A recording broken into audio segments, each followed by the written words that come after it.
November 6, 1992, Ayodhya, India. What you're seeing is a mob of 150,000 Hindu nationalists rallying at the site of a 16th century mosque. The rally had been organized by this guy. He's considered to be the power center of BJP, a Hindu nationalist political party that has risen to the highest seat of power in the Indian government today. Throughout the ceremony, Advani's ultra-nationalist hate speech spawned an angry mob out of the crowd. By 10:30 AM, there was tension in the air, and the mob grew restless.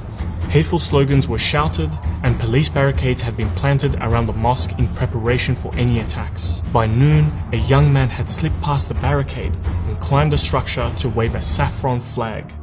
This was a signal for mayhem. The mob stormed the mosque. In just a few hours, the mob had axed, hammered, and grappled the 450-year-old building to mud and dust.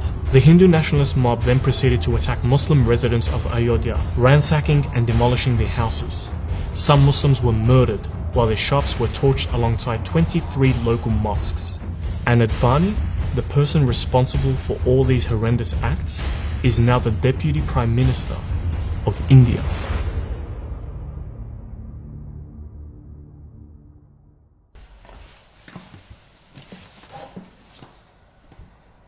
This case is just one chapter in the story of Muslim persecution in India, and unfortunately, the themes are much more devastating and hold deadly consequences. The themes of genocide. As of now, Genocide Watch, a global organization dedicated to the prevention of genocide, has issued 2 alert warnings of a possible genocide of Muslims in India. That's 200 million Muslim Indians. That's more than the population of Saudi Arabia, Egypt, Yemen, and Syria combined. But how? How did we get to this stage? How did we come so close to the brink of total genocide? This is a story of dehumanization, discrimination, alienation, persecution, and senseless killings. And it all starts with one idea: Hindutva. Hindutva is a Hindu nationalistic ideology that dates back to the 19th century. The term was coined by Vinayak Damodar Savarkar in the early 20th century to mean Hinduness. He was a great admirer of a fellow you may have heard of, Adolf Hitler.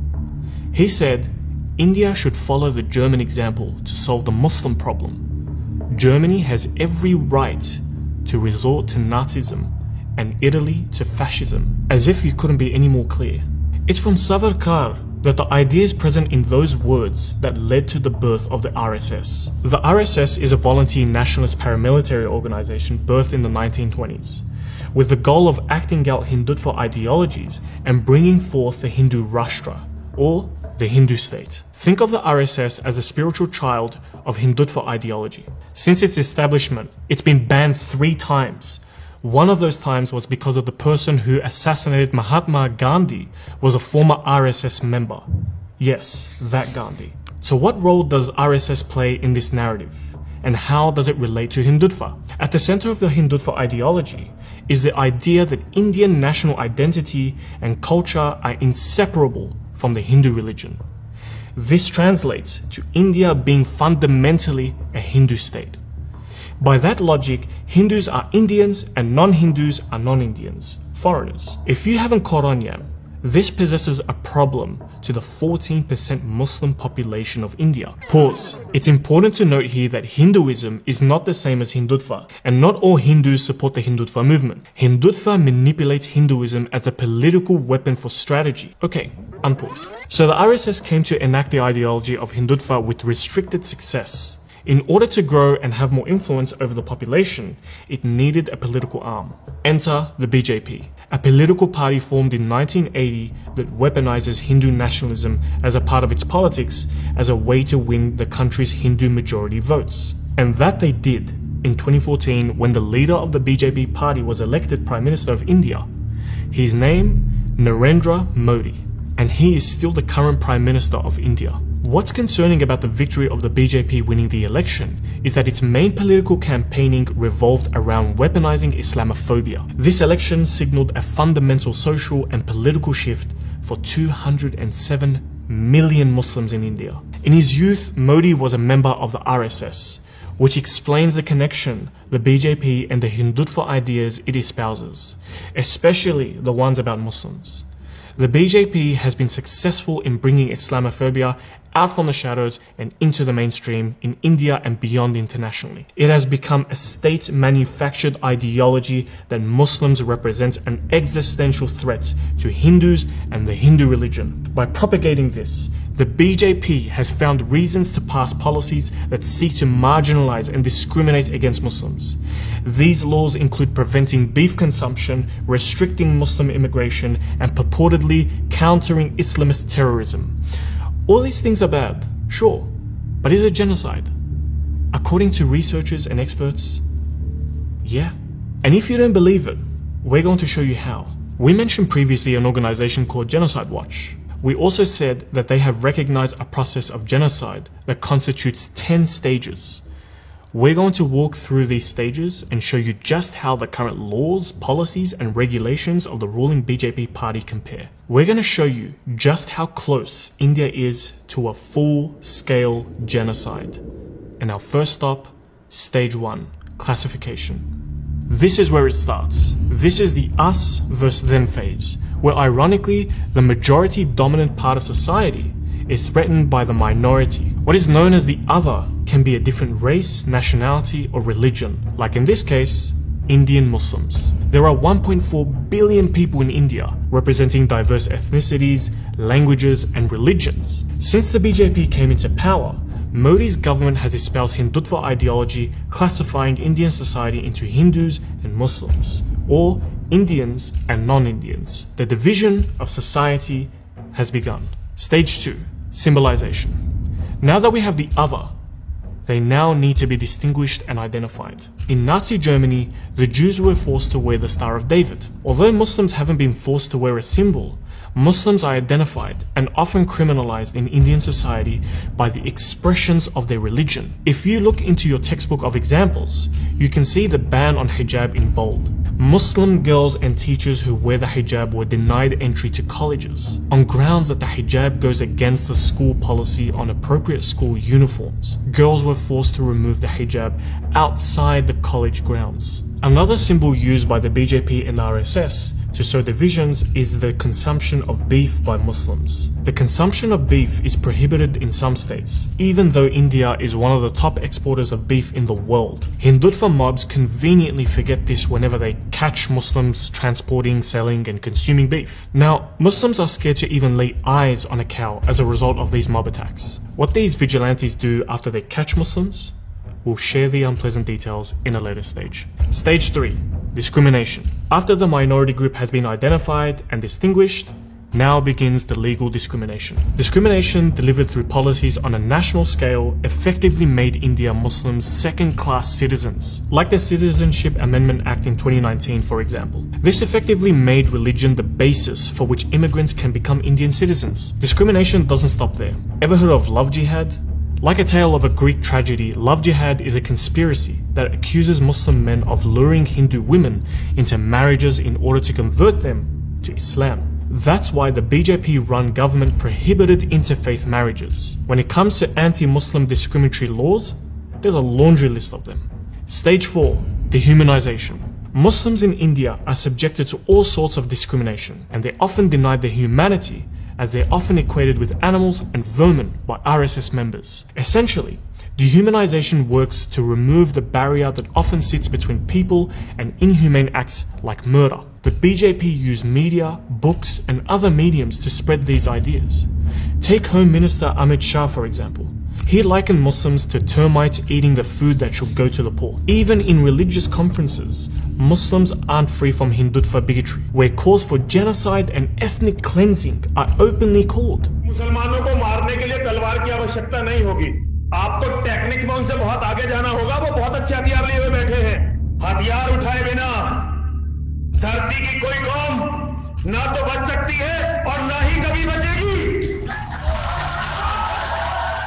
Stage 5, organization. Organizing a genocide takes time, and in India's case, it's been decades of Islamophobic fear-mongering, and indoctrination that aroused millions. Hindutva factions have gathered and formed around hate-filled propaganda. Remember how we said earlier that Muslims were caught by Hindutva mobs for consuming beef? International humanitarian organizations have accused Hindutva factions of riling up violent lynch mobs with the aim of brutally murdering any Muslim suspected of transporting or consuming beef. But the depravity doesn't stop there. These murderous vigilante mobs hunt interfaith couples who supposedly perform love jihad and crack down on any Muslim student who dares protesting their unjust discrimination. When it comes to Hindutva supremacist organizations, the RSS is at the head. They have been accused of plotting assassinations, stoking riots against Muslim minorities, as well as committing acts of terrorism. Under the BJP-led government, its influence and popularity have grown significantly. Stage 6. Polarization. Joseph Goebbels, Hitler's chief propagandist, once said, "If you tell a lie big enough and keep repeating it, people will eventually come to believe it." India's media polarization has formed major echo chambers of Islamophobic bigotry that further fuels anti-Muslim harassment. Right-wing media personalities, religious leaders and BJP politicians have been blasting Islamophobic rhetoric to millions of screens across the country. Take for example this guy, Arnab Goswami. His channel runs on false, divisive and inflammatory reporting. One of his fairy tales framed Indian Muslims as being responsible for the spread of the COVID virus to target the Hindu population. I kid you not. Even active social media personalities and groups have gotten away with literal murder as a result of Facebook turning a blind eye to anti-Muslim hate speech. Stage 7. Preparation. All this hateful division and polarization has worked to cure part of the problem, but now the perpetrating group need the final solution to their problem. So now begins the planning and preparation. All the previous indoctrination and calls for mass Muslim extermination have led to this. Just look at this clip of this senior member of a right-wing Hindu nationalist party calling for her supporters to kill Muslims to protect the country.